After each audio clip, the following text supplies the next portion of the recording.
kindly let us know your journey from B to B, from Bratislava to Brussels, who you are, how did you end up over here? Because a lot of people actually would be fascinating or getting inspiration from you. So if you can briefly share with us your journey. Sure, I'd love to. First of all, thank you very much for your kind invitation. I find that this kind of bridges inter-institutional and inter-countries is always very enriching for our audiences. So thank you very much. I hope it's going to be enriching for everybody listening. I'm sure. I'm thinking how to best outline the journey, because obviously I'm not going to talk about my whole CV here. But basically the idea was that I always felt intrigued or interested in working for the international organizations. United Nations was the ultimate dream for me and the reason why I went to study international relations. So it was somehow always in the cards, and during my university studies I always did internships and work experiences all around the world. And after a couple of work experiences abroad in Slovakia, and after having done my second master's in policymaking in London, I was lucky enough that I passed the competition, the recruitment process to the European institutions, and that's how I ended up in Brussels.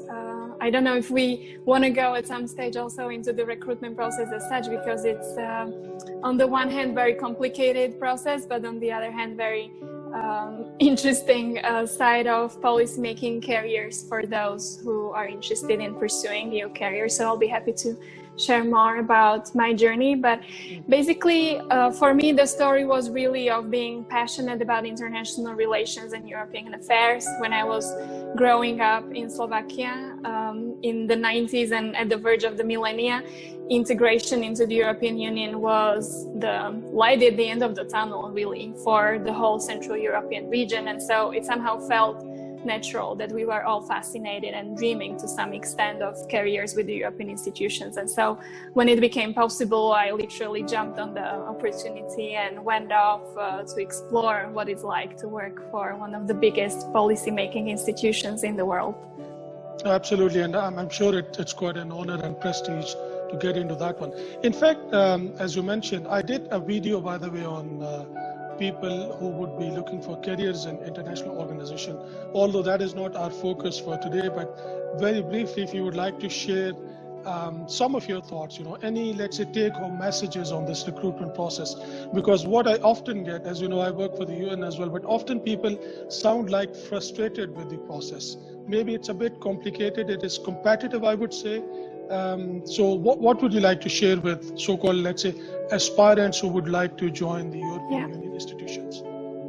Yeah, I think as with any dream that we've got, any big goal that we set for ourselves, it's important to continue tapping into that intrinsic motivation and knowing what our why is. Why are we doing it? Because it is really a very difficult process, very competitive. The odds of passing are very low. And that's legitimate. Obviously, if we want to give somebody the responsibility to have the impact that European policymakers have, I think it's in the interest of all of us that the recruitment process is rather strict. So it's all fine that it's set up the way it is, except it's lengthy and it's complicated, and it takes a lot of energy and discipline of everyday preparation for people to really develop that habit and routine around preparing for the individual steps. It's not a knowledge test. It's really similar to the recruitment procedures done by the biggest consultancies or the biggest organizations in the world, which are competency-based. So it starts with something like an intelligence test, then it continues with a case study that looks in more detail into what is the way you think about policy problems, disregarding of whether you know anything about the policy area or not. And then it tests your skills in an assessment center where it's looking more at the team dynamics and how the candidates operate in cooperation and competition with other candidates. So it's hard, but it's also a super interesting life experience. I really recommend it for everybody who is somehow interested in trying it out. You can start a process from any member state. The test can be done in any member state in multiple languages and for free. So if it's something that you're simply interested in out of your passion for European policymaking, or simply to test yourself, how do you benchmark against other really tens of thousands of candidates in Europe, just go ahead and try it. It's always valuable to know upfront how is it that you're really competing against the others, and then maybe next time when you really want to go for it, at least you will have had the experience firsthand on your own skin. Yeah, that's true. And I'm sure I mean, just like the other government or civil services jobs, the EU jobs are also similar, but people have to understand that you have to multiply by 27 in terms of competition, because if you're just competing at national level versus at the Brussels level, it becomes quite tough. And of course, but it's almost irrelevant. I mean, I wouldn't focus on it, because it's disempowering thinking of how many people you're competing against. It's important really to know why you're doing it, and obviously create structure around you when you're preparing. Have coaches and mentors and people who are from within the system or have had some contacts with the system, so they can share with you the right strategies, how to go about the preparation process most effectively. And the fact that it's across the European continent, so what? If you're good, you're gonna get through. Yeah, but you know, it's as easy to say, as you said, but a lot of people find it difficult. But probably I think there is a key point that you mentioned. It is not a test of the knowledge. It is not that they would check your so-called contents. It is the how part, as you mentioned. It is your internal, let's say, motivation that you want to do something. And when you relate that motivation to a bigger policy sphere, if I could say, so basically how you relate yourself and your internal powers to the ultimate objective. Is that correct? That basically it's much more than just, let's say, being a PhD or something like that, or let's say subject matter specialist. It is a broader... Yes, it is part of the competency. So at the first stage of the computer-based test, it's really like an IQ test, where you do abstract numerical verbal reasoning tests that many of us know from elsewhere, when we're turning around cubes and figuring out if there's 3 or 4 dots coming up. In the case study stage, it's more looking at really how you think about the policy making solutions. And then in the last stage, it's more focused at what you're saying, all the soft skills. How do we communicate? How do we handle conflict? How resilient are we when we're asked to understand an extremely complex topic very quickly? How do we find compromises in complicated setup of what we call stakeholders in the policymaking world? So people coming together with all kinds of interests, everybody trying to achieve something, and how do we find the common ground so that we can move forward, which are important competencies for policymaker, disregarding of if it's fisheries policy or space policy or future of Eurozone, because the position that we're working on can be changing throughout our life. So it's almost irrelevant whether we have the expertise in a certain area or not at the beginning when we're being hired, because it's likely that we'll somehow move away or sideways from that position. And so if we're hiring for life, which is what is the case for many policymakers, we have to make sure that they have the right skills for the job. And obviously what I forgot to say is also testing foreign language skills. So the candidates must speak at least 2 out of 3 working languages of Brussels, which is English, German, French. Yeah. Okay, thank you very much for that. I think that should be a very good information for people who are looking forward to their journey towards Brussels, as you did. And obviously, I'm not here to do kind of awareness raising on behalf of the European institutions, but if anybody's interested in finding out more, just Google EU careers, and it's going to give you very user-friendly websites in all member state languages, so that you can go deeper into the details of this and also see what are the vacancies and open competitions running now. Okay, thank you very much. And of course, for my viewers, if you're looking for the EU careers, you have to be EU national as well. It's not for everyone. Yes. Yeah. Yes. So it's only for the EU. Yeah, Yes, we keep on forgetting, you know. Exactly. The more we open the geography of the conversation, we have to keep reminding because of course, ourselves. you know, the viewership is global over here. Well, thank you for that, Lucia. Now, before going into, let's say, deeper philosophical questions or something, since my conversations or interviews are a little bit different, I want to know a person's perspective on life, you know, something very different. So let me ask you a couple of questions. How would you like to be remembered, you know, as a person? What legacy you want to leave? I mean, should people remember you, let's say, after you leave this world, as a Eurocrat, as a politician, as an impact maker, or how would you like people to remember you forever? What a question. I would love people to remember me as a kind and light and courageous and impactful human being in the areas that I will have passed through. So whatever I'm trying to do in my life, I try to bring my lightness, if that's value in a sense, and believe that we can, if we are aligned and in flow with who we came here to be, we can create massive impact in transforming the way organizations, structures, nations, or big entities operate.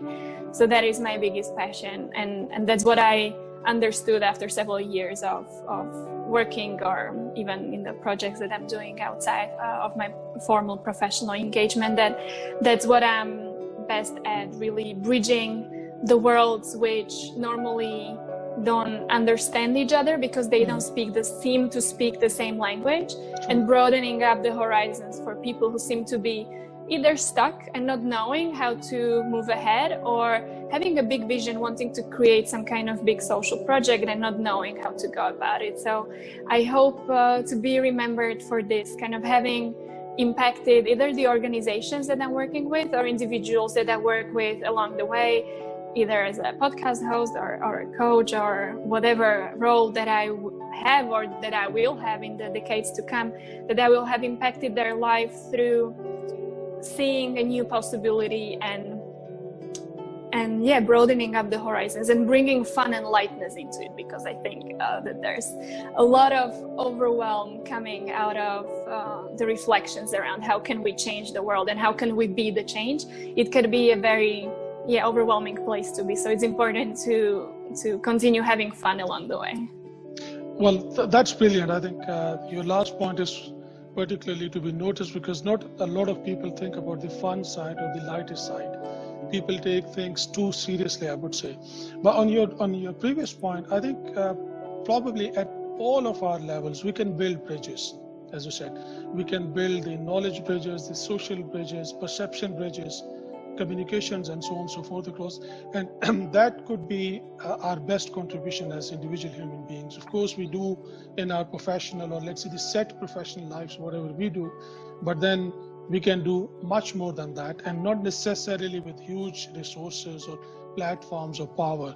We all are equally empowered as human beings to build that bridges. And I guess the work that you are of course doing much better in terms of podcasts and others, and I've started doing it through YouTube, is also building a bridge in a way, building this perception and knowledge bridges. So thank you for that.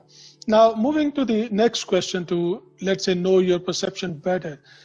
Let's say you have you are given 7 days with unlimited resources, unlimited power. What would you like to do in those 7 days? How would you spend those 7 days without any limitations or restrictions on you, financial, or let's say power, or traveling, or whatever? What would I like to do for myself or for the world, or for well, that could whoever? be, of course, in fact, the next question was that, or you can club 2 questions. Out of those 7 days, 1 day would be, what can you do for the world to change for better in 1 day? So 6 days on you and 1 for others. You know what I love the most? It somehow touches on the whole narrative of work-life balance that I never quite understood, because I've always felt very passionate around the work that I'm doing, and it's just so closely related to my life, so I don't really distinguish the two. And so my biggest dream is to continue doing the change-making world and bridging and empowering and communicating and bringing the new culture of collaboration and communication about social impact creation and leadership for the world, combining that with lifestyles that make people happy, because I feel that oftentimes people feel, and I've been brought up in that context, that with that software as well, that it's either or, that either you have either you love your lifestyle, or you can work for an impactful big organization, and if you're part of that organization, you have to give up part of your self-expression, creativity, freedom. And so if sky was the limit, I would like to merge the two in terms of the workplace. For instance, in 1 week, being able to work from a Bali spa resort, being able to work from ski slopes of Switzerland, being able to be in Amazon rainforest and speaking to the Aboriginal inhabitants there, really combining the well-being and the daily routines and the me time that I love having, and nourishing my soul and body with all kinds of practices and learning and exploration that I love doing. And at the same time, continuing what I'm doing, which means being a European policymaker, being a podcast host, being a life coach, being an author, all these things, which thanks to technology can be done from anywhere. At the same time, if sky was the limit, I would fly over wherever I am, fly over my parents to spend some time with them, fly over my friends, really create that feeling of having it all in terms of nourishment and growth and self-expression within that 1 week. Oh, brilliant, brilliant. I think, that's what basically we are missing as human beings, isn't it? This work-life balance, as you mentioned, we have got so much in a way. There is an abundance of our wishes and desires, and when these are met, we probably lose the value. In economic terms, as you know, this law of diminishing marginal utility, that applies quite, let's say, appropriately to us in this time of let's say, the civilization.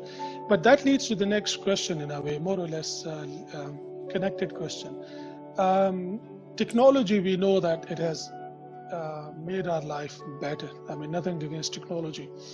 But don't you think that it has made our life a little bit more into silos? It has given us something which is more individualistic and less mingling with the others. The type of technology, let's say the communication technologies that we use, it has lost the touch of personal feelings. It has, let's say, eased. For example, we are talking and sitting in different cities or something like that. But had this interview been recorded in Brussels or let's say in Geneva, that would have been a very different thing. Or let's say you talking to your parents over Skype is entirely different than meeting them even for 1 hour. So what is your take on this one? Because the reason I'm asking is that I'm feeling that now is the time that people are trying to retract from this extreme advancement, and people have started feeling that we need to slow down and we need to get a little bit more personal. And the recent lockdown has, I think, quite to a great extent has taught us this lesson. So your views on that? I think it's not the fault of technology. I think we are the owners of our life and the quality of relationships that we have. And so the depth of the relationships and the connections that we have thanks to the technology only depend on how we show up in that conversation. I've had some of the deepest and closest relationships with people from other side of the planet, which I've never met in my life, simply because we've been through very deep transformation work within a safe space of very intimate and transformative conversations, which can then be a foundation for a very lifelong relationship. And it creates such an intimate connection, which I almost with some people that I have from, I don't know, friends from Canada or friends from Japan, connections which I don't really have with people who are geographically closest to me. So my opinion on this is that it's really up to us how we use technology. It's really just the device in our hands, and it's up to us to choose what's the quality of conversations that we're having. After half an hour conversation, I think that our exchange is already so much more deeper than what I would have had over a beer with whoever I can just randomly meet in the street, if you see what I mean. So I think it's rather in our hands. Obviously, the lockdown has shown a lot our awareness of the extent of our dependency and addiction to these devices, and our ability to manage the time we spend and the quality and the structure of the time that we spend with the devices.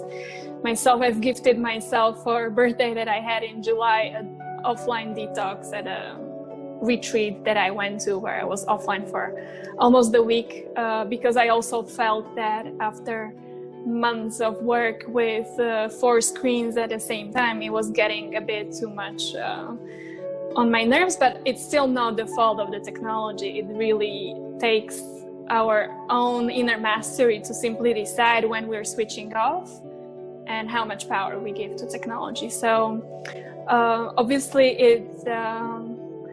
it is a skill that we have to build. It's a muscle that we have to train, and the temptation is extremely high with the devices being attached to our bodies. So it takes a lot of work for us to be aware and decide simply what's the power that we're giving to the devices. But I don't agree with people who tend to promote this narrative around technology not enabling human connections. Also in the coaching community, I meet many coaching professionals who tend to prefer, obviously we all prefer human contact, but they would discard the possibility of coaching through technology, which I find is a loss for whoever could be their client, which is just the Zoom call away. So as I said, I think it's in our hands. What is it that we're creating with what's possible? I think that's a very interesting perspective. Of course, we know technology is an enabler. There is no point in that. I mean, no basically opposition to that point. But of course, how do we use that? I think we as human beings are often comfort seekers. We don't really, we just go for the comforting part, and we don't really care much. But you're right, it is in our hands. How do we use? And you were lucky to detox for 1 week.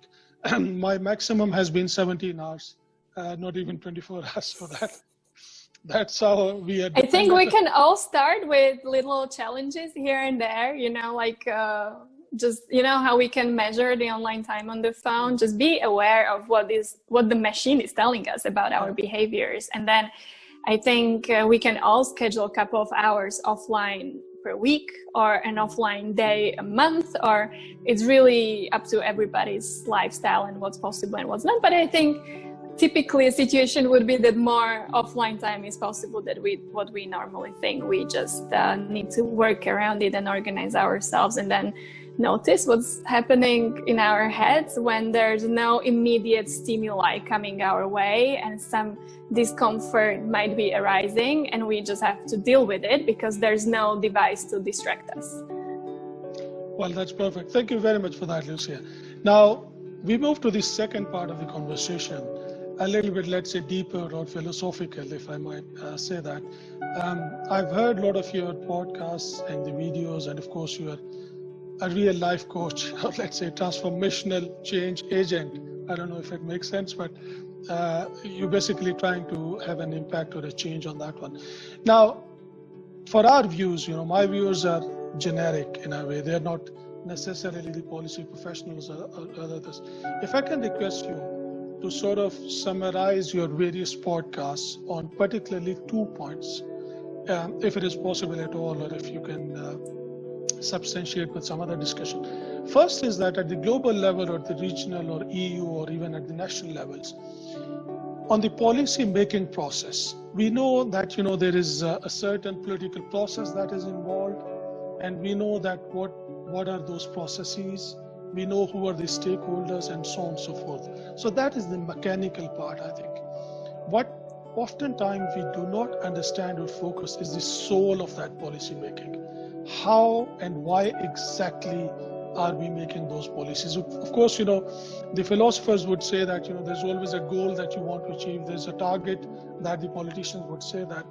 But would you like to share some of these reflections on so-called the missing angles or missing perspectives that we do not see on the policy making process?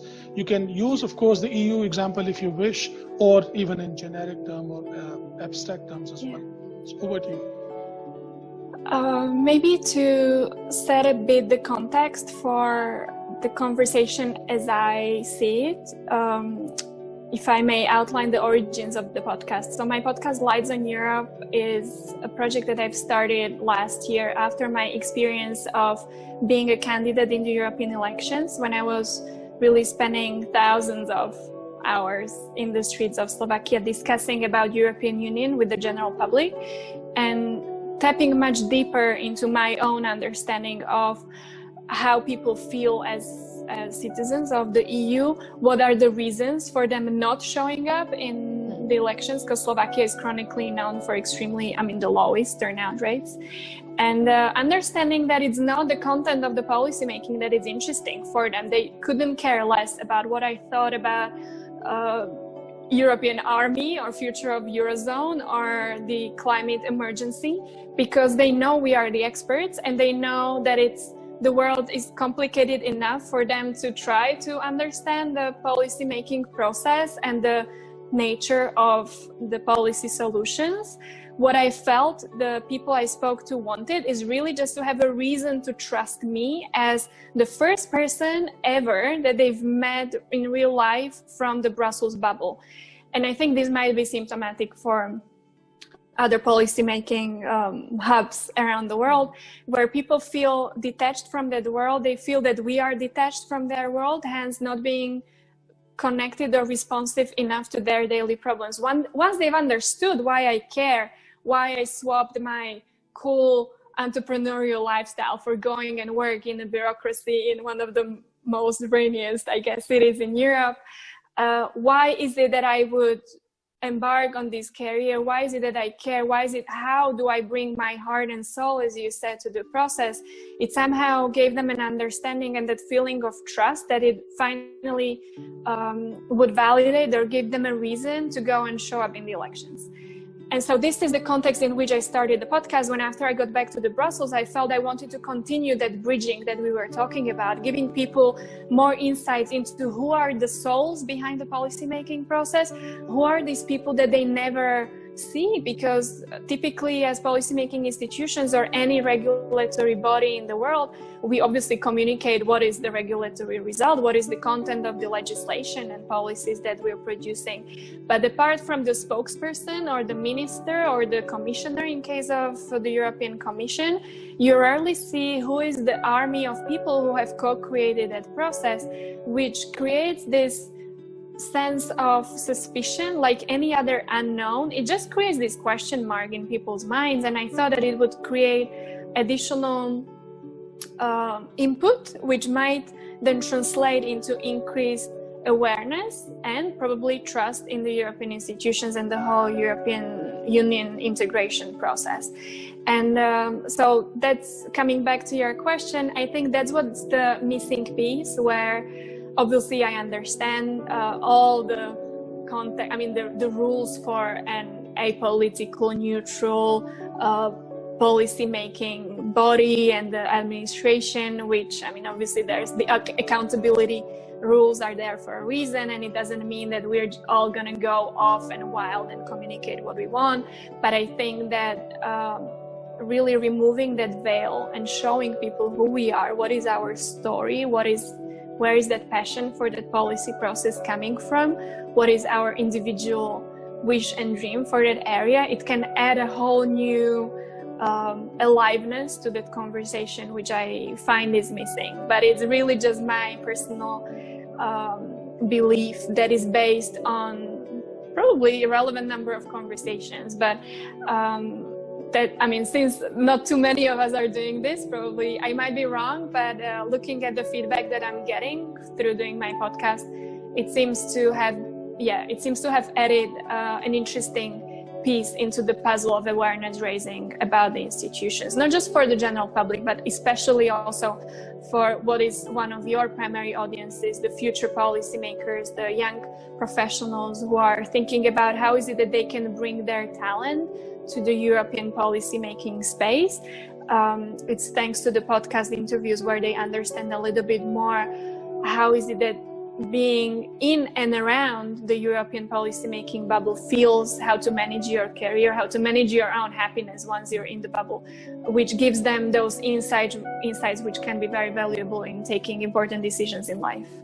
Well, excellent. I think that's a very commendable step, and what you're doing. Let me add to that one. Being from a developing country originally, I can tell you that the European countries or European institutions are, of course, far better because, of course, the Europe has much more democratic maturity, if I could say that. But if you look at the developing countries, the understanding of this rationality of policy making is quite absent. Of course, I'm being very strong on that one, but the reason is that most of the legislature functions are not really scrutinized or seen by a general public in a fashion that it should be. One, that probably there are not many bridges like you are doing, basically lifting that veil of legislator between the legislatures and the public. And secondly, most of the times the members of the parliaments are more or less seen from a facilitator to the executive organ of the state. People, the voters, the supporters, and the general public in their constituencies see them as an enabler for whatever bottlenecks or others in the executive part of the government they would face from day to day. So I think in developing countries or in regions like my original region, it is even more needed. People need to know who are, let's say, these so-called people, that we elect, but what do they do over there and why do they do that? Because, of course, whatever is done in terms of policy, whether it is the regulatory side or the constitutional side or whatever, it has far-reaching impacts. It really impacts each and every one of us. So probably I think the take-home or probably the best point of our conversation would be an awareness all across the world for people to see into these type of things. For whatever channel they have availability in their respective countries and constituencies, but something should be done in this rationale of the policy making part. So thank you very much for that. I think that's a very interesting one, and that is relevant for all over the world, not just Europe. As I said, you're lucky that in Europe you have much more developed democratic systems, much more transparent institutional structures as well in a way, to a great extent. Than many other countries. Okay, so if I may, sorry. Yes, please. If I may add a thought on this, I think God bless technology in this instance. I would want to hope and believe that in many of lesser developed countries around the world, technically all of this is possible to do as well. The information that we're discussing on the podcast isn't dangerous in any way for the institutions. It is only up to the guests to decide to which degree they want to be authentic and show their vulnerability and that authentic life story that's deep down that they are willing to share with the audience. So I think the important question here to ask is, what is it that we can do to empower people who would like to be doing it in their countries back at home? What is it that's holding them back? Because sometimes it is just barriers in our minds where we don't know how to go about shaping that project, when we just don't know where to start. And there's so many questions. Obviously, I had those million questions at the beginning as well. It just takes a lot of courage and vulnerability at the beginning, and the willingness to really play and fail. Because when I look at my first podcast, I'm embarrassed, but that's part of the journey. It's like any entrepreneurial journey where you're embarrassed by the first product that you launched. You just got to get going. And so in case somebody's listening out there, if you feel that I can be helpful in any way in sharing my personal experience, just reach out and I'll be happy to see if there's something that we can co-create simply by removing those barriers which are in our minds. I'm not discussing if there's technical or whatever legal, or as you're saying, democratical, political system barriers kind of stuff, although everything's here to be disrupted at one way or another, right? Or at one stage or another. It really just takes the momentum and the bravery of people and the tribe around them, which I feel is responsible to empower. If we see people who are talented around us, where we see the leadership potential, I think that it's responsibility of each and every one of us to just check in with them and see how is it that we can support them. Excellent. By the way, for the viewers, the link to website of Lucia and the podcast, you can see on bottom of the screen. So you can either note that, or probably I think if it is clickable, you can just go directly to that. And I'll give in the description as well. Staying on that one, Lucia, thank you. You know, in my view, barring, let's say, one or few countries, probably all of the other countries, whether more democratic or less democratic, do have a possibility that this bridge could be built.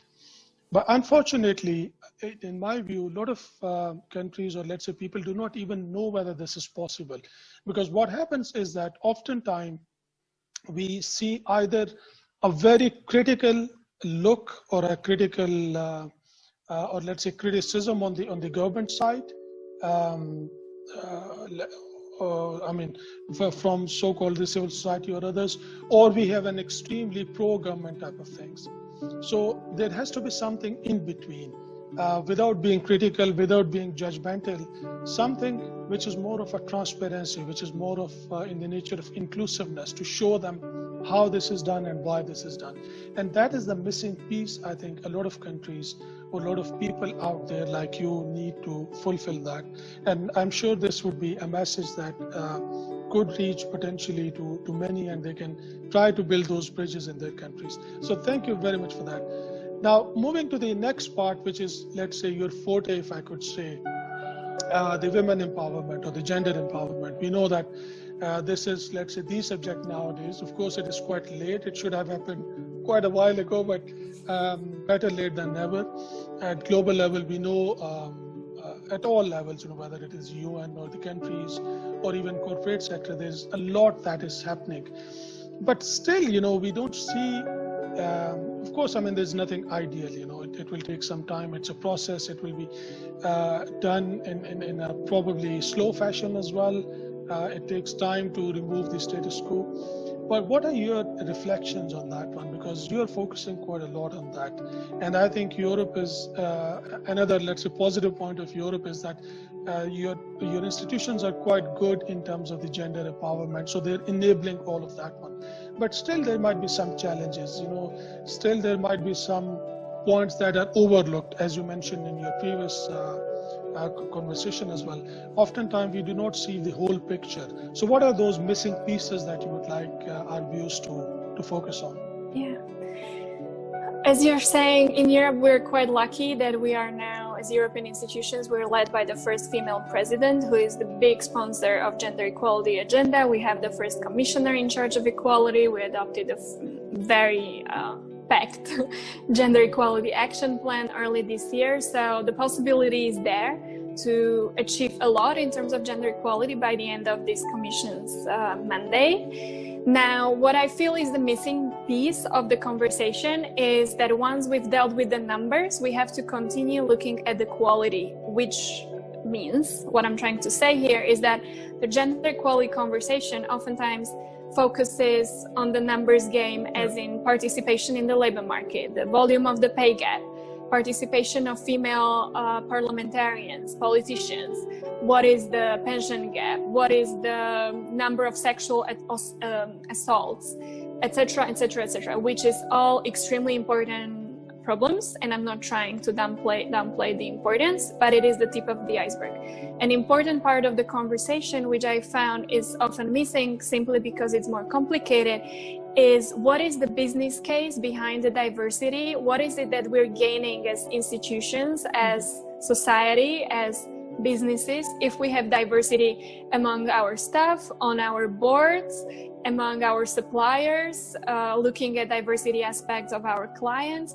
all this can result in a different quality of conversations, collaborations, different quality of products and services that we are providing, including different quality of the policy making process. I think that women and men, simply by definition, both have feminine and masculine sides to them, and it takes some awareness and some inner work for us to be able to distinguish the two and know which one we want to tap into at which occasion. Sometimes we need to be more, collaborative listening, looking for that caring, nourishing, motherly attitude of looking for solutions that are tailor-made and work for everybody, super inclusive and phased. You see what I mean? We all know what mothering feels like. And then as the opposite of it is the masculine way of leading organizations and procedures, which is very directive, efficiency, results focused, top down. I tell you how, you listen and do it, which has been the dominant way of leading and creating until now. It has produced some results, some good and some worse, for humanity and for the planet. And now it's time to realize that we've been ignoring the other leadership style, and that there's value to it, and that both men and women can lead from that space, that it's not a gendered conversation. I have had many bosses and colleagues and collaborators who are beautiful masters of tapping into that feminine side in them. And that's what I feel is the next level of conversation about leadership that we need for the world. And it's not just European policy making. As I said, I'm part of the networks which are global, where we see women and men transforming entire sectors of the economy and of the society, thanks to different quality of conversation and collaboration that they are bringing to it. Thank you. I think that's another very important point that people used to, or still I think a lot of people would ignore. It's not just the quantity. I think you have hinted at a very sensitive point, if I could say, at least in our international system that I operate in Geneva at the multilateral level. There is already a feeling over here as well that in the name of gender equality, we have been focusing a little bit more on the numbers, to have, let's say, equal number of women in the leadership positions and so on and so forth, as you mentioned. But probably it's a time to focus not on the quality, as you mentioned, but of course, developing the institutional mechanism from, let's say, bottom up approach, which basically enables women to compete themselves or empower themselves automatically, rather than, let's say, giving them, if I can use this word, special and differential treatment. So we have to focus on that, because that's the ultimate goal. We have to basically fill in those gaps that were somehow, socially gaps were left in different societies or regions or whatever. So it's a good point that the gender equality should be gender equity as well, and gender empowerment in true sense in all spheres and all stages, not just picking one and putting them on let's say these senior positions. So thank you for that. I think that's interesting. Well, we are coming towards the end of the interview, but you have given very good insights, some really bridging the gap type of ideas that you have shared with us. Is there anything else that you would like to share on your own, something which is quite unique in terms of the perspective? Because I'm sure that my viewers who are serious and who are still glued to this video and who have not left, that means they are genuinely interested to hear some of the new views and new perspectives. So the floor is yours, as we say. Wow, what an open question. This is, I guess, the tough one, because there's a lot we could say. I think the magic is just in continuing one's inner work and the exploration and playing with exploring different possibilities. And it's not that I have it all figured out. I'm equally exploring my journey as well, where I feel that the difference comes from is doing the inner work and understanding what is it that we're trying to bring to the world, and then having fun in playing how was the form that it could take. So if anybody resonates with what I'm saying, as you said, they can go and check out the podcast or check out my website. I'm now also working on a book, which is going to summarize season 1 of Lights on Europe podcast. So I don't know when this interview will be released. Maybe the book will be out by then. So everybody's welcome to check that out as well. It's going to be a nice summary of thoughts about what are the principles and values behind the new cultural leadership, as I say, the new vision for what the leadership for European Union and humanity could look like, as per the interviews that we were doing the past year. And hopefully, again, it's going to be a nice bridge into the season 2, where I would like to be going deeper into the inner work that the leaders are doing for themselves in order so they can show up as more aligned and impactful leaders in the area that is close to their heart. So I guess that's my last thought, that if anybody resonates with what I'm saying here, just feel free to check out these resources or get in touch via social media wherever you are in the world, and I'll be happy to explore how is it that we can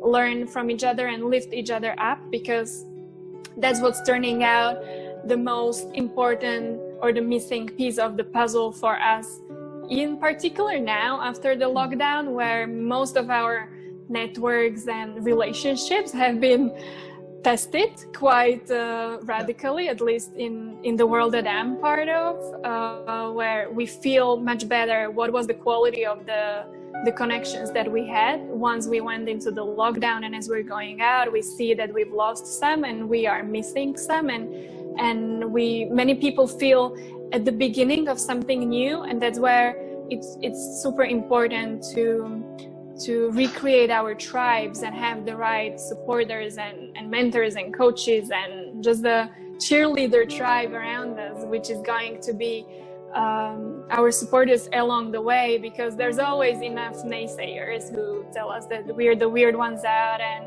why don't you just stay comfortable in your comfort zone, as you're saying, and just continue doing the red race. But if you feel that there's something missing, just go ahead and have fun exploring it without making a big deal out of it. As you're saying, we are sometimes going from being perfectionist workaholics to being perfectionist inner workers and soul searchers and seeking results very quickly, and that's the first thing that sabotages the process. So it doesn't mean that I'm not doing it, it's just what I am aware of, that is something that is an invitation to consider and maybe something to learn from each other.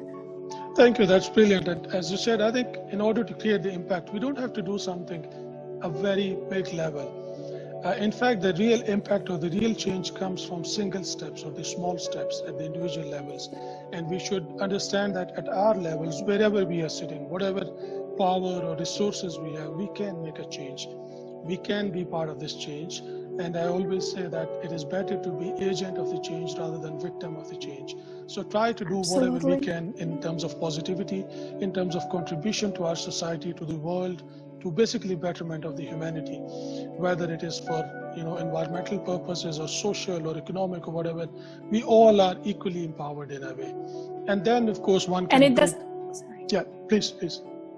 Sorry, I didn't mean to interrupt. It's just to say that also it doesn't mean that we all have to be changing the world. We are already changing the world if we show up differently in our families. And if somebody is just boss of a household or a parent on a parental leave, they're already changing the world by the way they're educating their child, or by the way they are handling a conflict differently to how they would have been doing it the past 10, 20, 30 years of their life. So it doesn't mean that we all have to be presidents of a country or European commissioners. So, I mean, I don't mean to sound like that. I think it's important that we just continue doing the exploration. And if today we feel a better and more aligned person that we were yesterday, then that's enough.